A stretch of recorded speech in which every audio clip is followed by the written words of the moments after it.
this podcast is made possible by the generosity of listeners like you. Kindly consider a contribution through Patreon or PayPal. Links are in the details box. Patreon is a monthly subscription that you can cancel anytime, and PayPal is a one-time donation. Any amount is appreciated. And follow us on social media. We're on Facebook, Instagram, and Twitter, the handle, the Beirut Banyan. And you can find us on our YouTube channel with the same name, and you can start watching the episodes as they're released. Thank you for listening, and thank you for watching. I'm Ronnie Shatah, and this is the Beirut Banyan.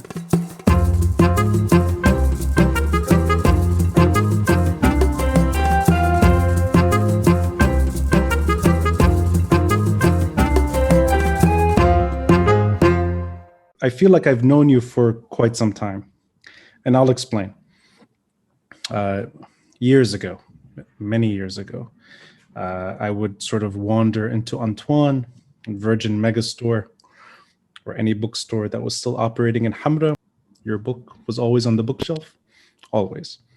And of course, it's a prelude to the conversation, but I think it dates us both quite well, because I thought of myself already as sort of entering adulthood, and this is now going back to 2005. And I just realized the book has been out for 15 years. So time has passed. But I always saw your name, and I always saw the subject of wine. I had 2 copies, one because it was stolen, so I purchased the second copy and kept it at home. And I know that that book was used so much because the pages were bent and everybody sort of took liberty with that book. And it's not just about wine, it's about Lebanon.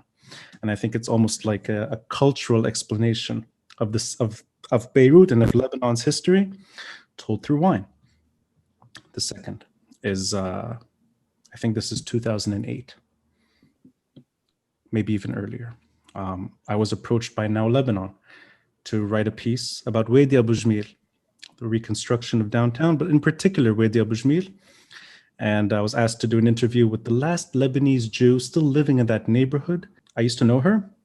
I interviewed her, and it was published, 2 pieces back to back in Now Lebanon. And I knew your name through Now Lebanon and through wine, and just your name was always in the background.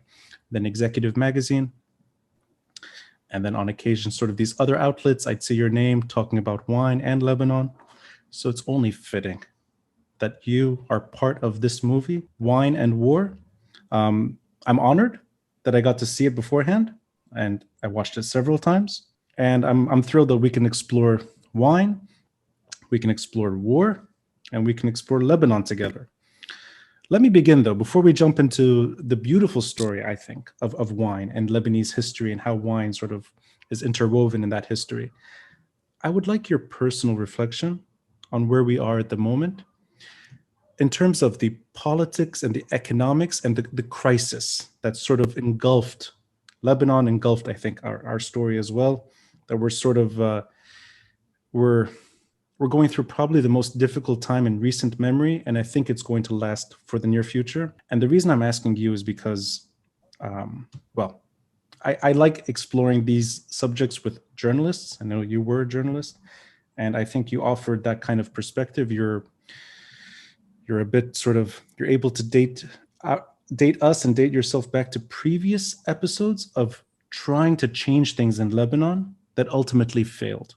And this sort of goes back to March 14, 2005. This goes back to the post-war generation that saw many things that were hopeful, but ultimately fading. And now we've reached the bottom. So your instinctual, perhaps emotional perspective on where we are and where you see things moving in the near future.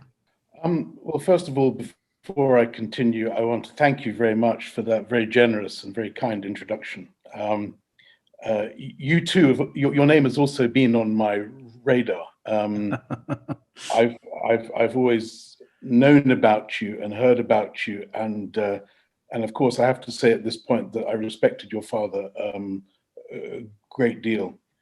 But in the nearly 25 years that I spent in Lebanon, when I came back from having grown up and been educated and lived in the UK, when I came back to Lebanon after the war, after my father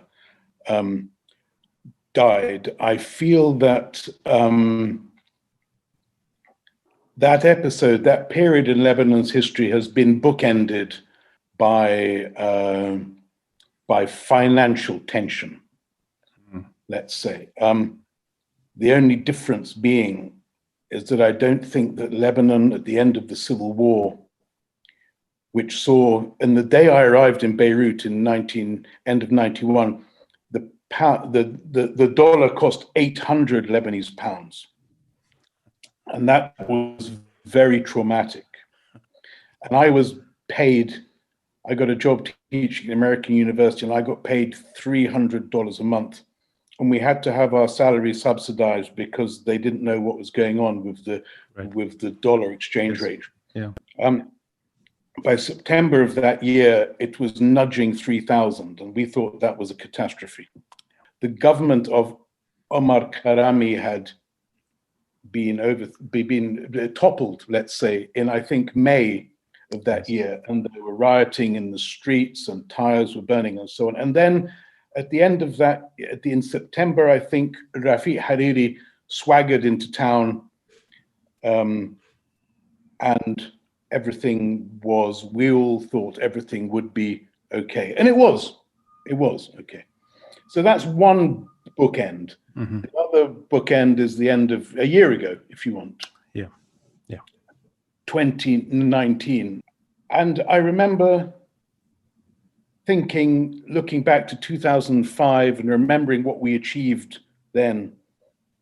And I still look back at 2005 and it still makes the hairs on the back of my neck stand up, because I thought that what we'd achieved was something quite special. But I was looking at what was happening last year in Beirut, and I thought, you guys, and I was back in England, I thought, you guys really are on the cusp of history. You are finishing off what we tried to start with 2005, the Cedar Revolution, with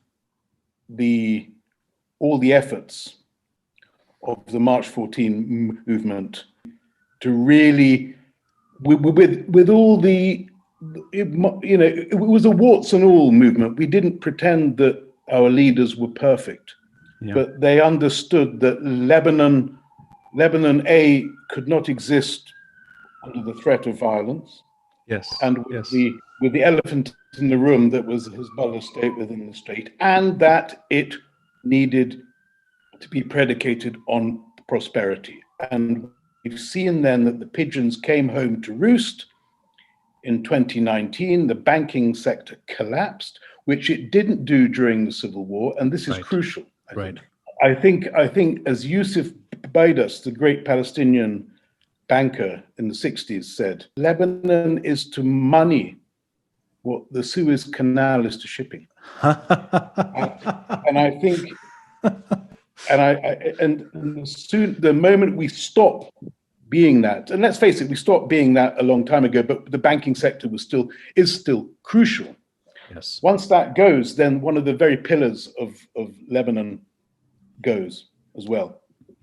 So I think we had a 3-stage catastrophe in the last year. We had the Thawra, we had the economic crisis that followed in the wake of that. We have the pandemic, which really, I mean, we had one hand tied behind our back anyway. And this, I'm thinking about the Lebanese wine industry, which we'll come to, I'm sure, that they were saying, right, well, we now have to focus on exports. With the pandemic, they couldn't even export anything. Okay. Yeah. And then I remember at the end of July, beginning of August, really just before the explosion, talking to a friend of mine, and he said, what else can go wrong here? What else can really happen? And yes, it happened. So I think these 3 incidents, these 3 brutal incidents, and the trauma which August 4th has inflicted upon the Lebanese people, combined with the utter barefaced, shocking, call it what you will, disregard for the welfare of the Lebanese people by the political class, has left me speechless, has left me utterly, utterly speechless. Now, I'm very aware that I'm talking from the comfort of the United Kingdom. I wasn't in Lebanon in the initial stages of the revolution. I wasn't, thank God, I wasn't in East Beirut on August the 4th. So I have to temper my anger by reminding myself that I'm not there. So I don't really have a full hands-on understanding of what's happening. But looking at it from afar, I am utterly flabbergasted. And remember, in the 25 years that I lived in Lebanon, we had the end of the Civil War, we had inflation, we had a couple of very nasty security incidents involving Israel, 96 in particular. We had we had, the part of the south of Lebanon was occupied. This was a country that really was damaged. And then we had, 2005, the assassinations. We had the attempted coup of 2008. We had the war in 2006. We had the Syrian civil war. I mean, all these body blows, Yes, if you want, culminating in the initially optimistic revolution of last year, and then the decline. I appreciate this long view, and I think it's always, in a way, it's reflective of putting things somewhat in perspective, that this is not, there's several things here. This is not the first time people have gone to the street demanding change, although it's the most dramatic experience so far, at least in my memory, of enough people willing to push. But it's not the first time. It's not the first disappointment. And I also appreciate this, in a way, you're pointing at the things that kept Lebanon together in the last, perhaps since its independence. Talking about the banking sector, one of those pillars you mentioned. Tourism was the other one. And even after the 2006 war with Israel, I mean, by 2-3 years, New York Times is listing Beirut as the #1 tourism destination. And this is after the May 2008 conflict as well, between sort of Hezbollah's takeover of most of Beirut. And tourism was sort of sturdy enough to survive. Even days before the July 2006 war, the World Cup, tourism record in Lebanon. So that was still sort of withstanding. But as you just said, I mean, even that other pillar, which is so important to Lebanon's economy, with or without tension, with or without crises, COVID in many ways has prevented Lebanese from coming home, the natural sort of tourism diaspora that comes back every year. So you have everything going wrong in such a short period of time. And then we sort of reaching what seems to be the end of the road. But at that end of the road, at least from my side, there is something that seems to survive. And its survivability is quite startling. It's the entrepreneurial spirit of Lebanon that somehow has always withstood time. And I think the wine industry is sort of, it's in that orbit, but it's not just wine. I mean, Lebanese take their skills, they flourish even during times of crises, and they will flourish, I think, in Lebanon as time passes, but they're shining abroad for the moment. And you can't really get rid of that. That's sort of, that's permanent. And maybe that's a fitting way to jump into at least the wider theme of the movie.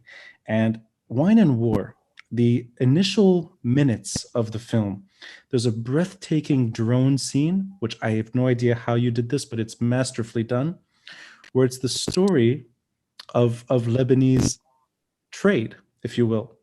And it's a gradual approach to the coast. It's so well done. There's this fog, and out of the fog comes the coast.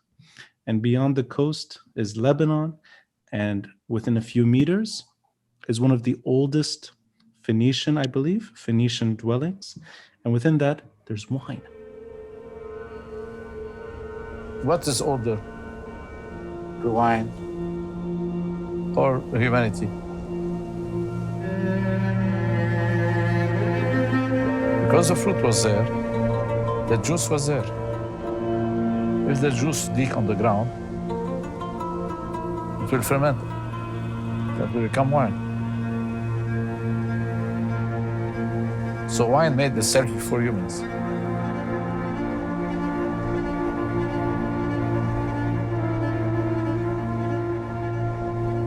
When humanity started understanding wine, instead of being nomads, where they would take their sheep, then they would have their wheat, then they will move to another place, wine forced them to settle. This is why we started civilization.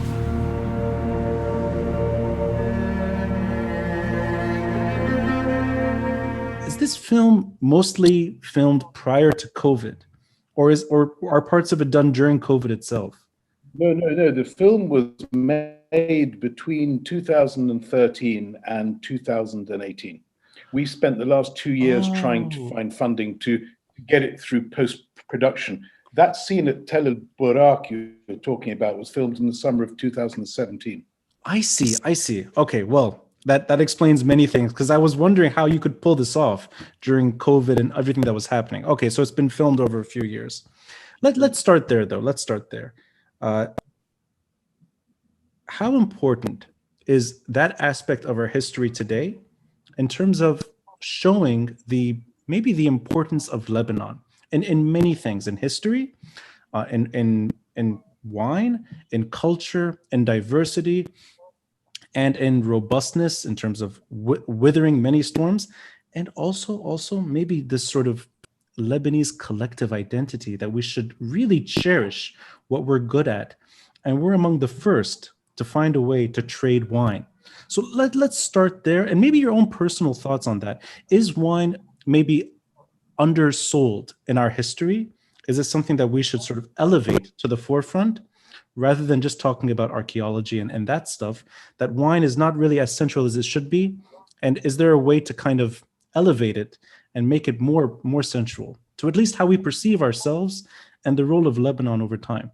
Okay, there are two things I want to address. First of all, wine in our history is hugely important in the sense that the Phoenicians, by being the first trading empire, gave the gift of wine to the then known world. Wine was originally made in the Caucasus, Georgia, Azerbaijan, Armenia. The culture of the vine drifted down to the Levantine coast. But if the Phoenicians had not been the traders that they were, that wine would have just stayed on the beach, as it were. But Right. we put it in jars, we put it on boats, and we traded it. So Yes. we were the first wine merchants. But more importantly, this film is about the Lebanese identity, the Lebanese impulse to travel to find a better way of life, to be more prosperous. And I remember sitting on that beach at Tel El-Burak with Dr. Helen Sadr from the American University of Beirut, and she was telling me, said, even the Phoenicians left from this beach, and it was a very kind of, oh God, I'm even thinking about it now, it's really making the hairs on my back. He said, from this beach, they would have set sail to seek better economic opportunities abroad, because there were none here. Yes. Because they were always under occupation or political or under the political thumb of one or another civilization. Right. So to suddenly understand that we've always had to go abroad was a kind of sense of epiphany for me. Right. And I think that was what we wanted to do in the film, is to pay homage to the Lebanese businessman, whoever he may be the winemaker, the banker, the car importer, or even the corner shop owner, or even the guy in Dearborn who's got a hardware store and he had to travel there and to seek a better life for his family, and he opened a restaurant or a hardware store or anything that they do. This film is a tribute to that spirit, and it's an amazing story. It's an incredible story, and the story in a way is poetic at times, and I'm not going to give too much away, but I will say that there is there's a central character to the story, Serge Hochar. I think his story is fantastic. I couldn't think of a better character to narrate the recent history and go back in time. And he's quite the character. And I love the way he tells you things like, I'm going to speak on my terms. I have control over the narrative now. It's fantastic. I would never be able to do that. And he pulls it off with so much charm. I want you to speak slowly, clearly, in order to allow my brain to get the real sense of what you are intending to get from me. Okay. Got it? Got it. Okay, good. Serge, when you remember your childhood, Yeah, I told you how to speak loudly because I don't hear. But I want you to speak slowly and loudly on purpose. I'm pushing you. I'm squeezing you. I'm cornering you. You know why? Because by cornering you, I can abuse your brain my way. Okay? Okay. I think he's key to keeping the Lebanese wine industry, in a way, international during the war. And let's start with his story. And it's Chateau Mouzar, if I'm not mistaken. That's his legacies there. And that there's many scenes in the movie where there's, in a way, finding how to get wine from Al-Ba'a to Saida, shipping it to Jounieh, to Ghazir. And then his story, he leaves and he's pitching Lebanese wine abroad. And this is at a time that Lebanese wine was not so well known beyond Lebanon. Is he, in a way, the beginning of the international recognition of Lebanese wine? Is he sort of the first, in a way, the first story that could be sold abroad? Well, I think you're right in the sense that Serge was the first person to really. Serge planted the Lebanese flag on the world wine map. I think people who knew about wine had a vague understanding that wine came from the Near East and the Caucasus, but at a time when Bordeaux was wine, at a time before California, before Australia, before New Zealand, before, even Spain and Italy, Lebanon wasn't on anyone's radar. And yeah. Serge was discovered. Serge's wines were discovered at the Bristol Wine Fair in 1979 and championed by a gentleman called Michael Broadbent, who has also passed away earlier this year, sadly. But Serge's magic was he had an innate understanding of the British sense of fair play and the British love of the underdog. Yes. And he realized that if he could tell a story about how he made his wine literally under the guns of all the armies that were in Lebanon at the time, knowing the fact that the British loved his rather esoteric style of wine, then he realized that he was onto something. And he was so much onto something that Decanter Wine Magazine made him their first Man of the Year in 1984. So Lebanon landed in people's consciousness through the wines of Chateau Mouzar. I think I say in the film that it was almost as when you opened a bottle of Mouzar in London or in Paris, whatever, and you pulled the cork, there was that whiff of conflict. And yes, exactly. Yeah. And he was brilliant.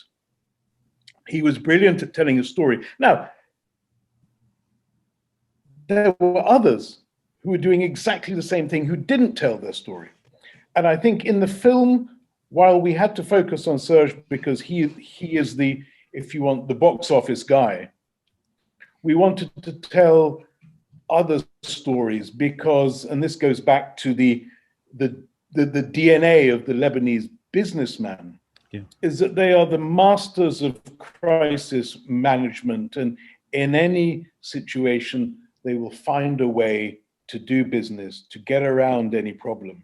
And Michel de Bustros was doing it, Pierre Brun was doing it, Jean-Pierre Sarre at Chateau Sarre was doing it. They were all risking their lives.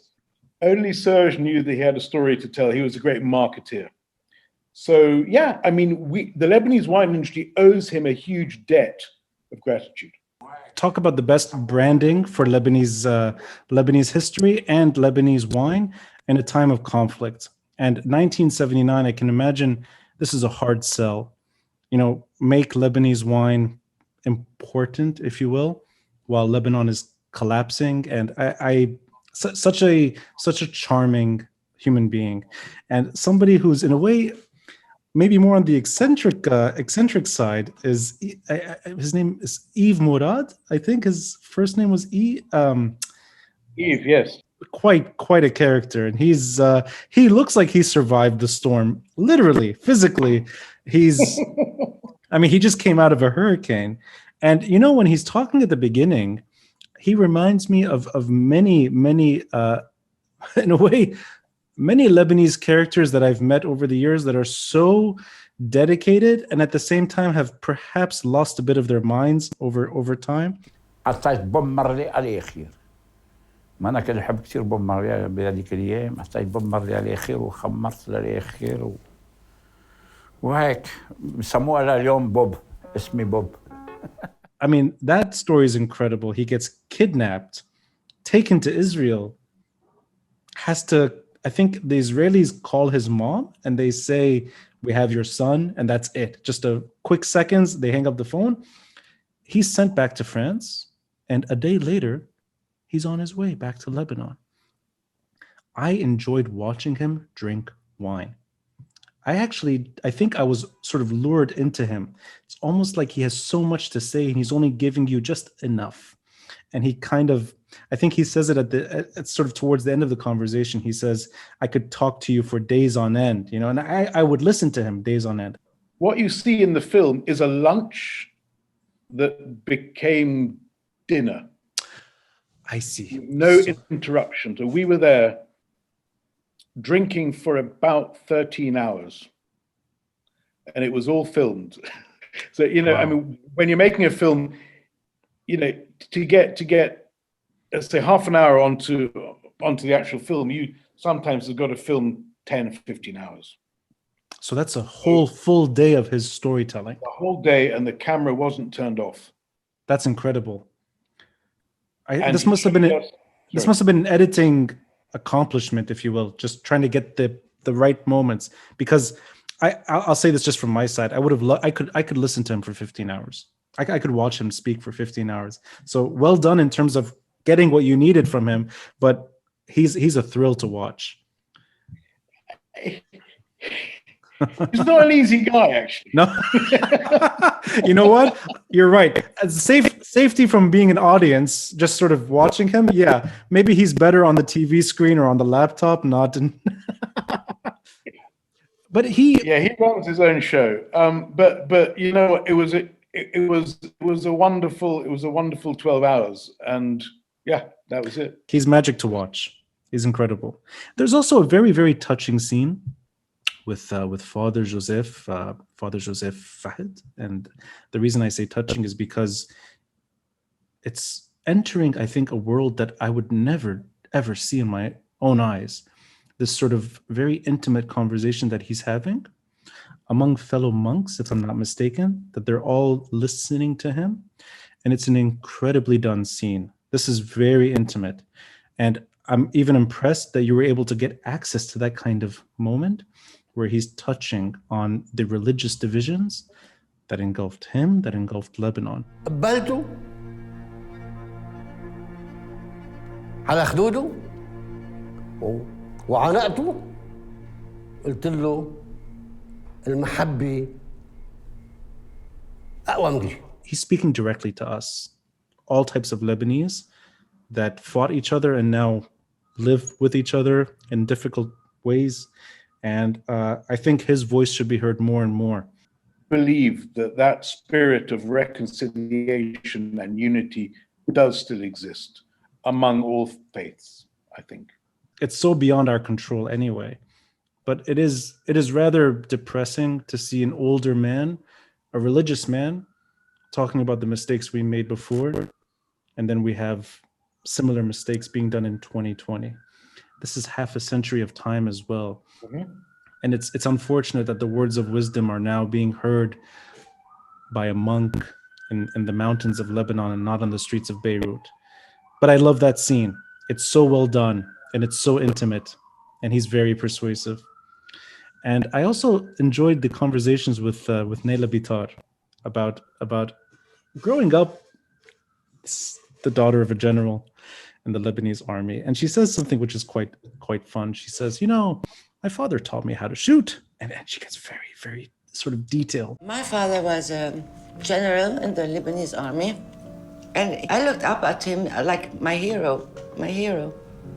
At the age of 11, he put a gun in my hands and he said, it's gonna send you back a little, but you try to stay as firm as you can, and you shoot in the middle. It's like if you are shooting somebody between the eyes. You got it? I said, yes, Dad. I'm gonna do my best. It's also the strength of a woman, I think, not just in entrepreneurial skill and business, not that, just the sturdiness, the robustness of a Lebanese woman. She can shoot a gun and she can also do things on her terms. And I thought that sort of reflected the moment quite well, that's what we saw. Going back to the initial part of our conversation, that Lebanese were in droves pushing. Women were part of that story, not just part, in a way, central to the story. And I like that this is somebody from a slightly older generation showing us that this is not something new. There are many Lebanese women that have been doing this for many years. And I love her take on things. It's almost like the discipline that is maybe missing sometimes, and not in a bad way, but in a good way, that Lebanon can do many things if we just focused a bit. And I like that background with her father. Her cameo in that film was utterly beguiling. I thought she was star quality. I mean, really, she was amazing. She held the camera really well. And Yes. You're not the first person to have focused on her, relatively small part in the film, but she was utterly beguiling. Yes. Yes, no, I agree. I think the Saadé's story, in a way, justifies the raison d'être of the film.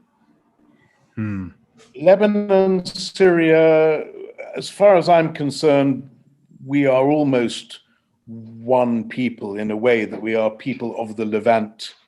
There are differences, of course, but I think we are similar enough to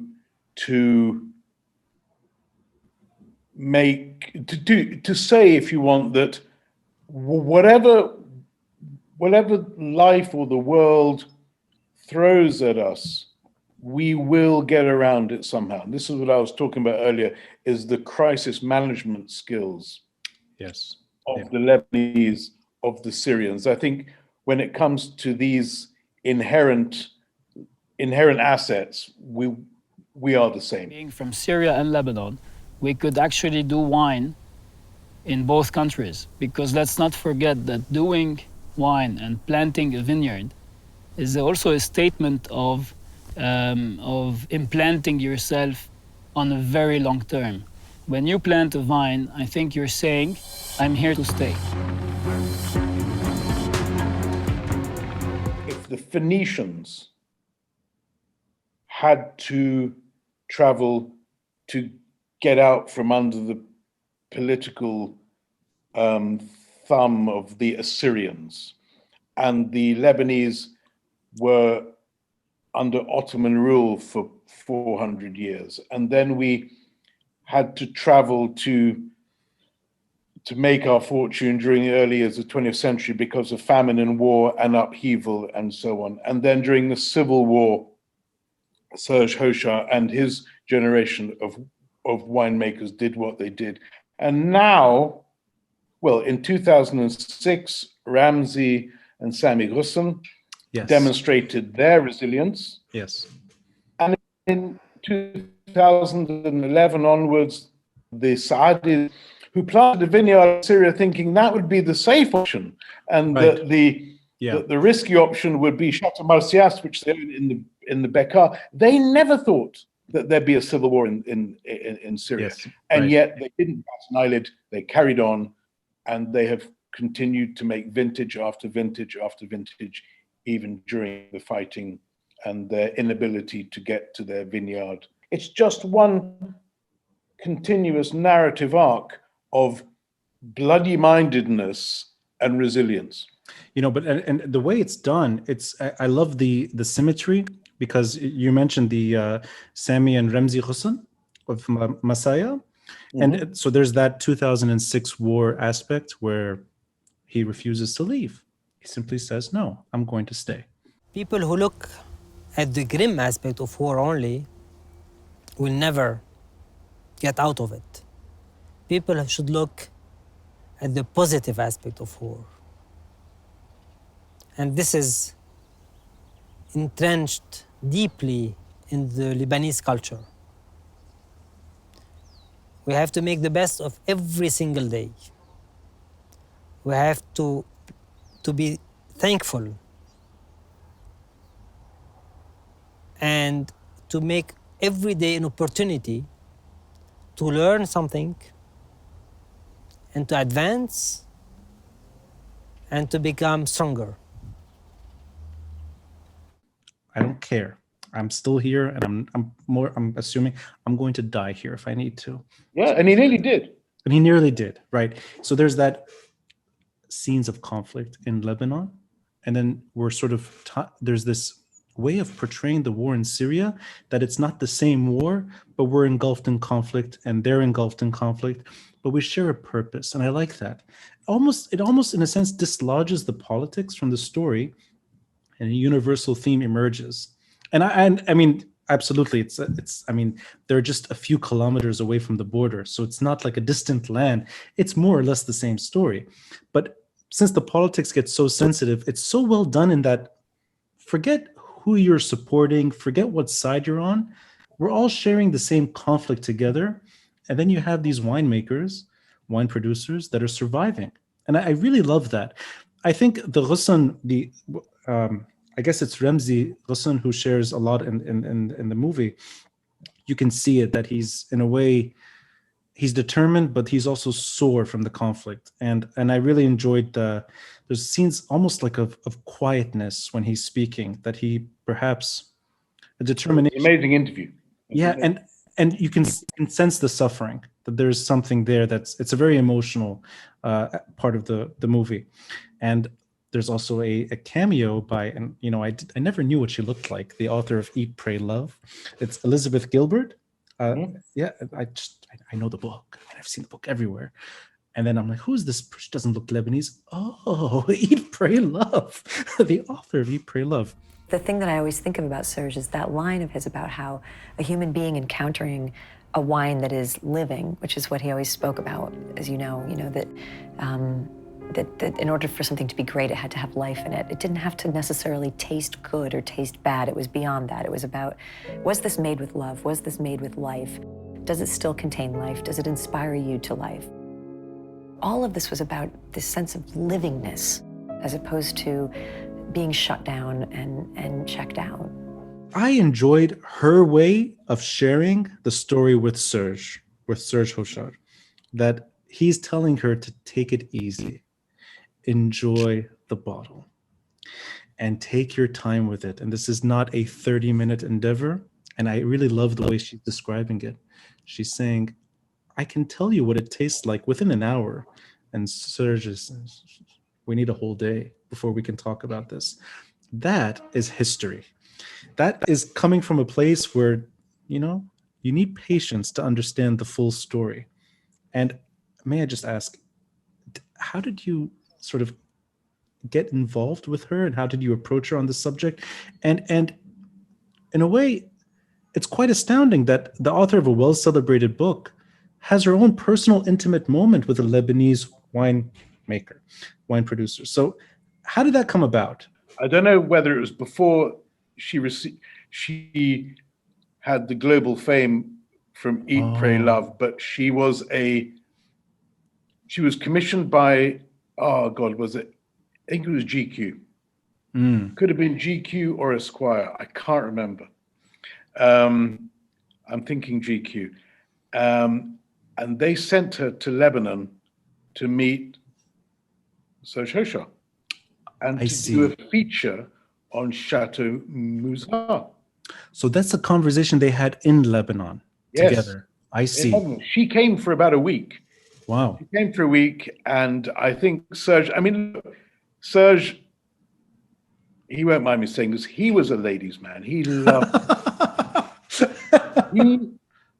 loved women so much. I'm not saying that he misbehaved, but he just loved their company. When you walked into a room with a wine writer from the UK, and I said, Serge, I'd like you to meet, and he was already up from his desk, getting up, and going to shake your hand. And you ceased to exist. Okay. Right. Yeah. So I can imagine that he had this glamorous American woman turning up on his doorstep in Beirut, and he pulled out all the stops. Okay. And it was amazing, because the article that she wrote, I think he got 6 pages in GQ.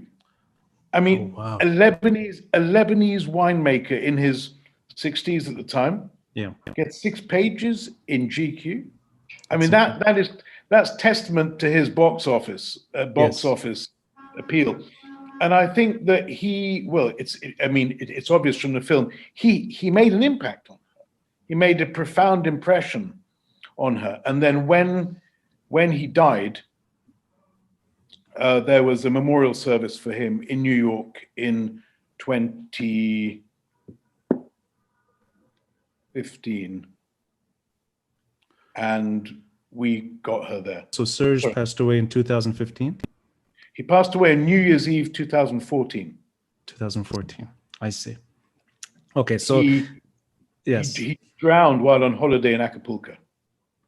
Oh.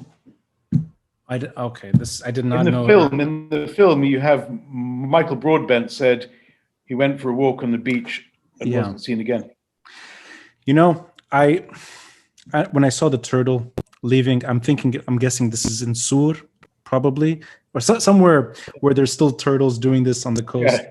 That I assumed that there was a moment where he just passed away on the beach. I did not know that this was a drowning. And wow. Yeah, he was on holiday with his family in Acapulco, and he got into trouble. And no one knows, but he went for a swim and he didn't come back, and they found him a couple of hours afterwards. Wow. It's worth saying, there's a moment in the film where if somebody like me, somebody amateur like me who doesn't know much about wine, or even the faces of Lebanese wine, it's a nicely done transition where people are speaking about him in the past tense, and I think it really starts with her, with Elizabeth Gilbert. I think that's the moment where we suddenly know that he's no longer with us. But added to what you're saying about radiating when a woman enters the room, I mean, he's radiating with you too. He's radiating by default. And I think every scene with him, there's almost he's cunning in a way with his language. And I think what you're saying about box office appeal, he is the movie. He really is. And I think I stayed into it, really appreciating it because of that story. And you're able to film this before his passing. And in a way, it's a tribute to him. And I love that. I just want to wrap it up, Michael, with, in a sense, the way the story wraps up, which is we're leaving a Lebanon that's very different from the post-war years that we know. It's clearly a completely different country than pre-Civil War. And our history is intact. Maybe the spirit will prevail, but it's almost leaving everything, sort of taking a step back and saying, this may end up being, we may end up with a completely different country long-term that's unrecognizable. And I mean this in the good and bad. And I'd like to focus on the good, which is the identity. And that's really at the core of the movie. Do you think that despite everything that's happening, despite the blasts, despite the economic crisis, despite the political gridlock and the geopolitics, which are brought up in the story, and everything that could go wrong to a very small country, do you think a Lebanese identity is finally born today? that there is something about being Lebanese that didn't exist before. And myself growing up in Lebanon, carrying the Lebanese flag was a political statement. In 2005, putting a Lebanese flag on your balcony was in itself a political statement. The word Lebanese never really sunk in, I think, properly. And today it feels like it has, that we can all agree that there is a nation and there's an identity, there's a shared history, and it might finally be coming to fruition 100 years after Greater Lebanon was proclaimed. Do you think that's settled in? And that something like wine or any subject that is central to our past will also be central to our present, that we can be proud of where we are and who we are and how we came about, and that's something that's it's uncontested today. I think I've always maintained that Lebanon has never been one thing at any one time. There's never been a seamless narrative arc about this thing that is Lebanon. Lebanon has shifted, it shape-shifted, if you want, according to the regional impulses or the regional tectonic plates. It will be a different country than it was a year ago. It was a different country a year ago than it was maybe 30 years before that. And it was a different country 30 years before that.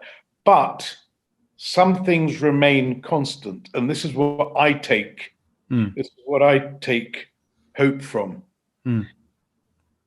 Our identity, our national spirit, our character, our ability to make money anywhere on the planet, if we have to, our ability to not be scared of traveling anywhere and settling down and making a new start, if we have to. Yes. Our love of company and friends and family. Right. Our love of food. And why not throw in wine as well? And arak. Always throw in Ada at the end, right? Just to make sure it's always there. Definitely. I have to tell you something. Arak is one of the oldest spirits in the world. It was the first spirit. It is the granddaddy of all the great eau de vies of the Mediterranean. So not only did we give the gift of wine to the world, we gave the Mediterranean basin a great spirit, because France and all these other crazy little eau de vies from the Balkans and so on. We've got a great legacy when it comes to alcohol, which is ironic, given that we're in the Arab world, and our food is fantastic and we're fantastic. And I think we will always endure, even if the country shifts and changes. That's a nice way of saying it. I think that there is some common, there's a thread that persists. And I agree, Lebanon will be unrecognizable down the road, the way it's always shifted over time. But there are things that survive. And going back just a bit to Ada, you mentioned the Balkans. I mean, you go to Greece, they call it, I think, ouzo. You go to Bosnia, they call it rakia. You go to France, they call it pastis. But every time you say Ada, they look at you and it's like, what is that? It's like, no. What is that? We invented this, not you guys. So I like that there's something else. We should be proud of that too. Absolutely. Michael, you're very generous with your time, and I hope we can do a follow-up down the road about this subject and other subjects as well. And again, congratulations on this film. It's a wonderful story, and I look forward to seeing it without my private access to the film later. I would just like to add that all the proceeds from the film are going to the St. George Hospital, to the pediatric unit at the St. George Hospital. Excellent. And sorry, Michael, when does the film come out? It's out. So now it can be accessed. Okay. Absolutely. And the details box, I'll include a link, and people can watch the movie and donate accordingly. Thank you. Thank you.